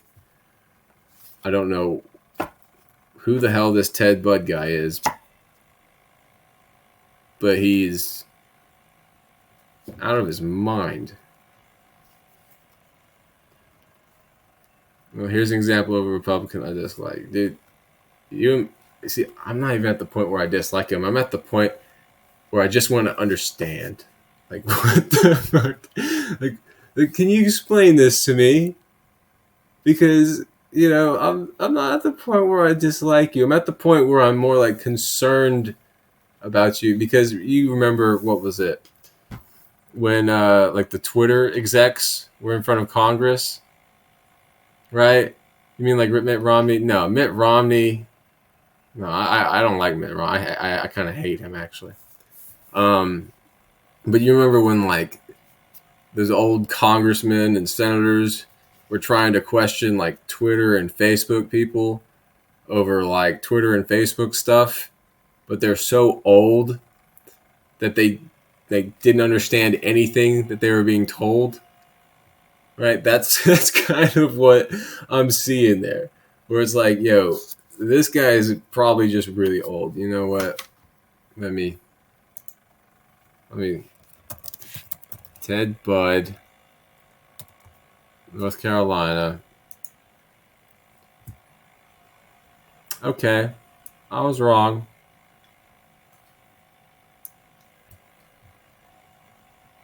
This guy.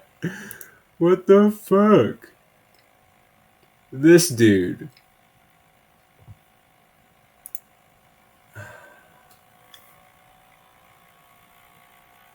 I was expecting a really old guy. Like a really, really old dude. But honestly, this guy looks like he's probably just swamp material. I mean, this is probably a more recent picture of him, though. He just seems like swamp material. I'm sorry. It's just like, what are you doing, man?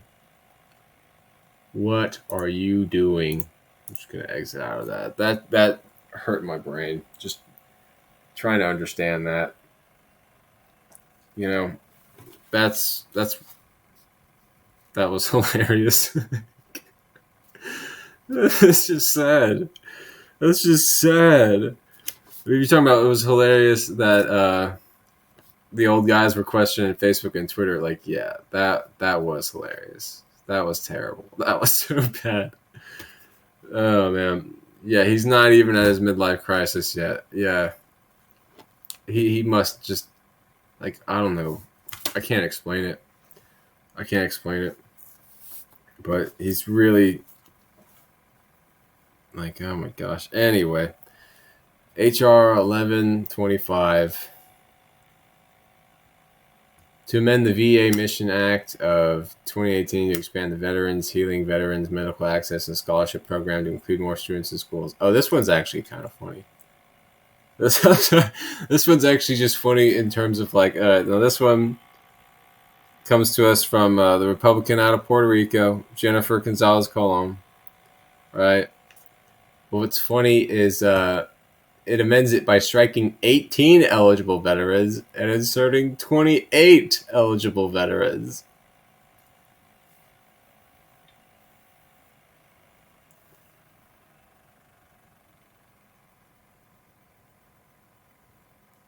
Doing the Lord's work over there, Jennifer. Doing the Lord's work. Like, what the fuck? What the fuck is going on?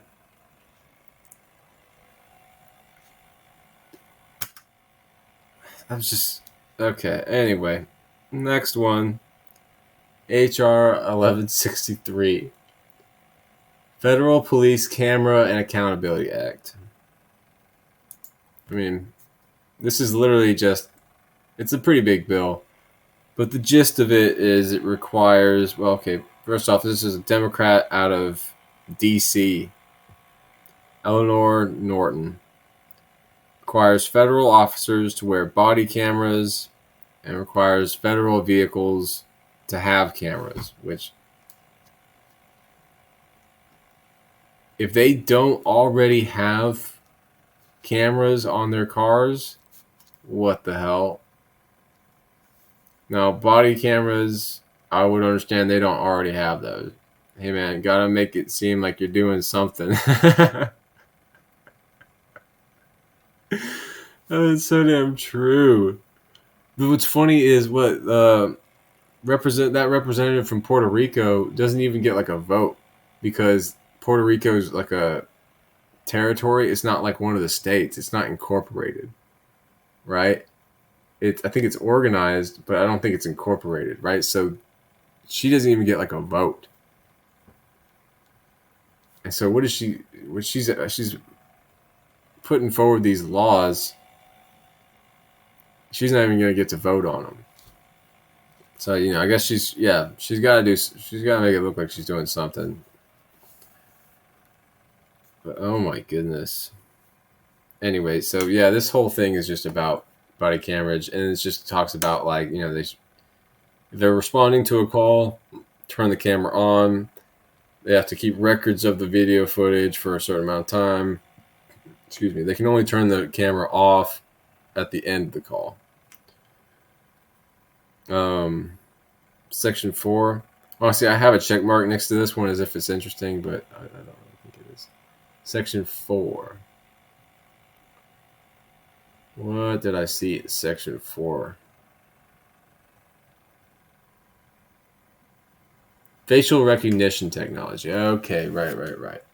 No camera or recording device authorized or required to be used under this act may employ facial recognition or other biometric surveillance technology. Reasonable. Right. Doesn't appropriate anything. Doesn't say any money. Doesn't give me any money for this. I guess they're just going to take it out of the American Rescue Plan. Right. So HR 1603 is the big bad boy. Well, I say the big bad boy. It's the big boy. It's a whale. It says Farm Workforce Modernization Act. That's what they're calling it. See this little thing over here? Yeah.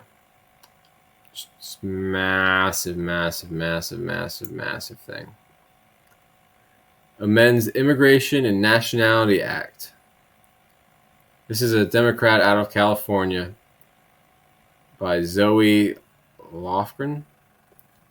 Am I pronouncing that right? Lofgren. Yeah, Zoe Lofgren. Democrat out of California. Immigration and Nationality Act. Farm Workforce Modernization Act. Yeah, it's a huge bill. But you can already kind of get a sense for it, right? It amends the Immigration and Nationality Act, right? For terms and conditions for non-immigrant workers performing agricultural labor or services and for other purposes. Now it says non-immigrant workers. For non-immigrant workers. But why is it amending the Immigration and Nationality Act?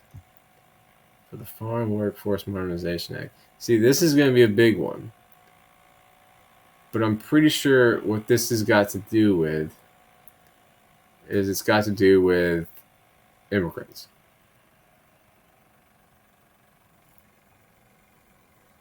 I'm pretty sure it's about immigrant workers, because they have the seasonal workers.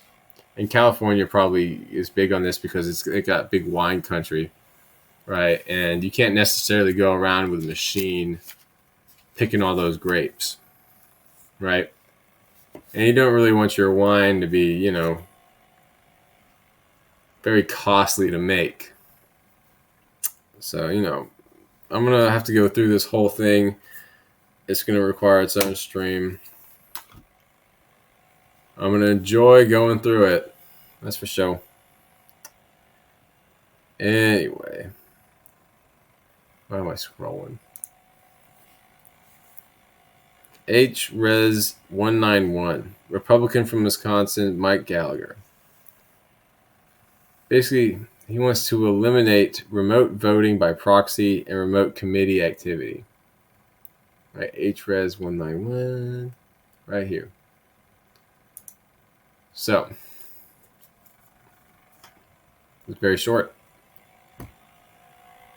To eliminate remote voting by proxy and remote committee action. Just wants to repeal something that they passed in order to, I guess, vote by proxy because of the whole pandemic thing. Makes me think they shoehorned something in there that has nothing to do with the rest of the bill. They certainly did something, and that's why, we got to go through it.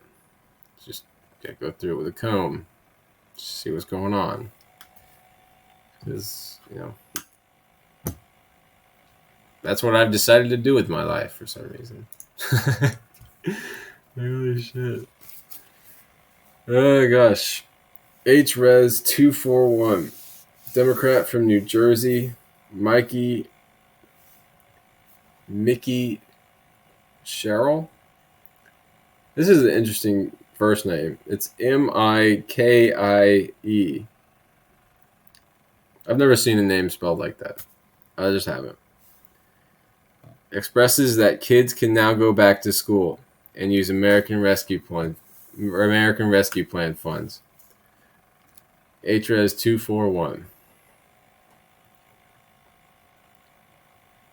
Right. Now, I've got X's next to most of these House resolutions. Literally. Findings. Resolved. That it is the sense of Congress that schools reopening for in-person instruction as quickly as is safely possible should be a key priority for all levels of our government. School districts across the country should use funding for K-12 schools under the American Rescue Plan to safely get children back into the classroom, and states should consider how best to reopen schools when developing their vaccination rules. It's interesting how they want to open everything up now, right? They got Biden in there, and now it's, I think it's safe. I think the virus is, retreated enough.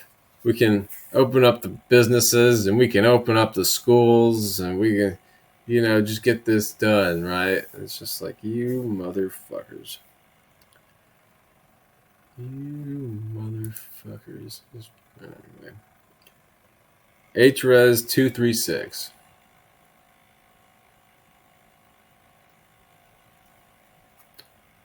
Supporting the goals and ideals of Social Work Month and World Social Work Day on March 16, 2021. something about celebrating social workers. So not interesting. HRES 235, Democrat from Texas. I mean, that's a Democrat from California, the social workers one. H Resolution 235, Democrat from Texas, Al Green, says that the U.S. cares about human rights in Nigeria. Yeah, I don't really care about that. HRES 234, Democrat of New York, Yvette Clark. I don't even care for that one either. In fact, I was like, okay, screw all this. Let's just go to the H.R. 1899, Ensuring Compliance Against Drug Diversion Act of 2021. Now, this one is a Republican out of Virginia.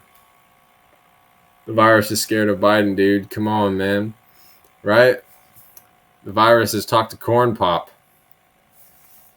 And Corn Pop and the virus, have had the long talk. Corn Pop's like, you better watch out for this guy. He ain't afraid of no virus. You best skedaddle out of this country as soon as possible if you know what's good for you. Now, this amends the Controlled Substances Act.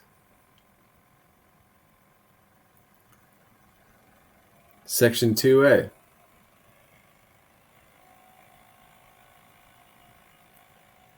Section 2A. Subsection A. What the heck? What was that? Except as provided the registration of any registrant. Okay. Of this title, to manufacture, distribute, or dispense controlled substances, or list 1 chemicals terminates if, when such registrant dies, ceases legal existence, continues business, or discontinues business or professional practice, or surrenders such registration.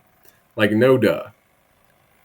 Right? Now, if you weren't aware, the Drug Enforcement Agency has a program where people who, want to do research on cocaine, marijuana, heroin, acid, pretty much whatever drug you can think of. If you want to conduct your research on these drugs, you can buy them through, you have to register yourself, right? You have to register yourself with the DEA. And the DEA is kind of like, I wouldn't say a middleman, right? More like a marketplace. They're more like a platform, right? Where people make the cocaine, make the heroin, make the weed, and you can buy cocaine from these people. Let's just stick with cocaine as an example, right? And this is before Oregon legalized. So the DEA would be like, all right, yeah, you can make cocaine, right? And you can sell it. You just offer it on our website, and we know who's buying the cocaine. We know why they say they're buying the cocaine,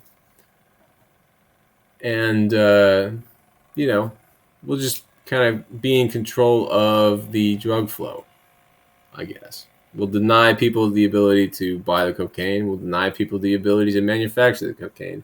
Only certain people can manufacture the cocaine, and only certain people can buy the cocaine. And so what this bill is talking about is if somebody was allowed to make cocaine and they die, they lose registration to making that cocaine. If the entity that makes or manufactures or distributes the cocaine ceases legal existence, then they lose their registration. If they stop business, if they no longer are in business, they lose the registration. And if they give up their registration, which who in their right mind is going to give up registration to manufacture cocaine? I don't know. But then they lose their registration. And look at this.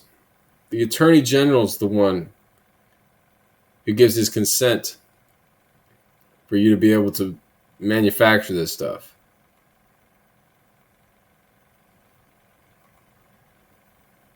Effectively, if you had the right connections in government,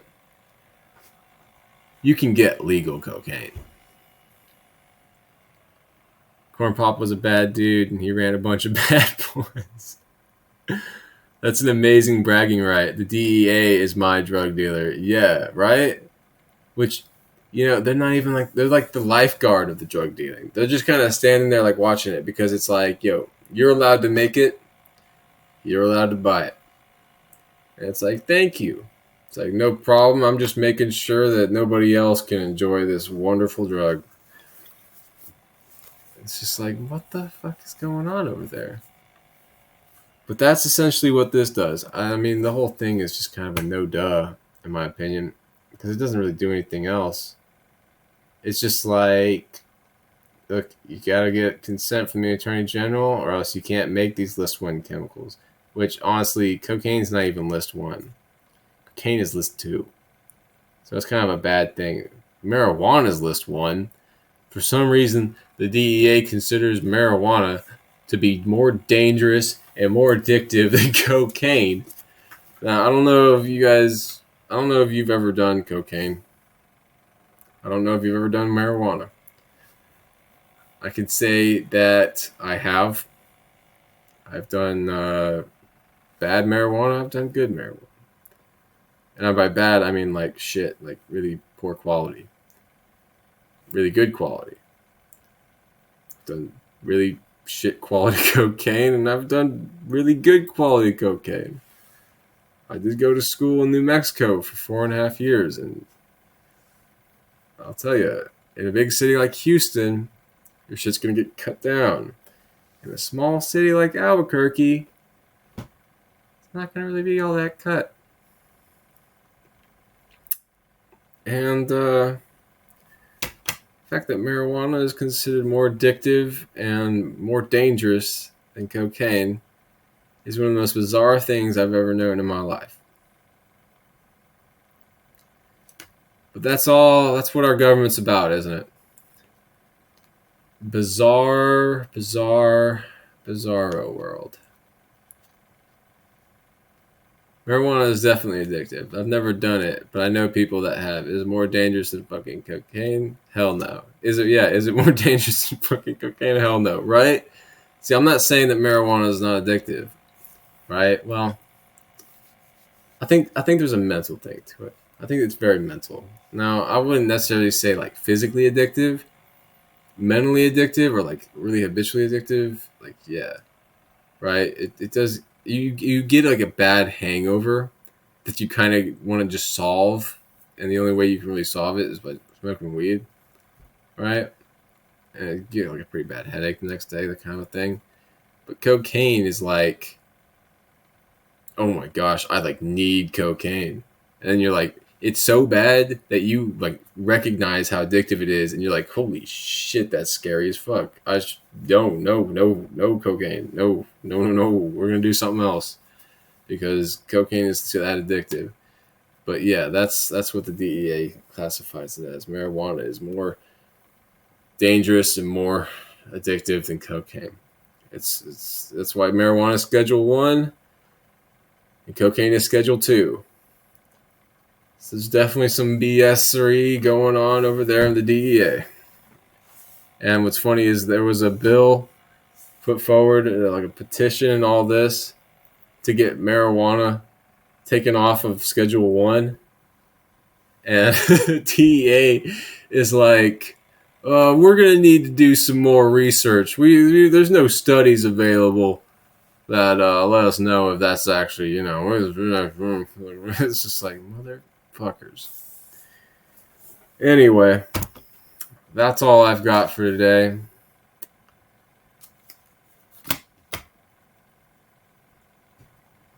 It's just, oh my goodness. Anyway, yeah, that's your dose of government incompetence. I hope you enjoyed it. I'll see you guys next time. Thanks for stopping by. Thanks for chatting. Always great to see you, Penguin. This government. Like what? Anyway, yep. Have a good night. Take care. Sleep well. Stay hydrated. all that good stuff. I've heard of medical marijuana. I've never heard of medical cocaine. If there is, I want some of that shit. I think there is some. I think there is some medical cocaine. I don't know what you need to get in order to get that stuff. I don't know what disease it helps. I don't know anything like that. But there is. I have no idea what medical need there is that requires it, but I know it's there. I'm pretty sure it's just a way for connected people to be able to get legal cocaine, and for the unconnected people, plebes like you and I, not to get any. No pure cocaine for us. We got to buy the cut stuff from the cartels. Anyway, have a good night. Peace out.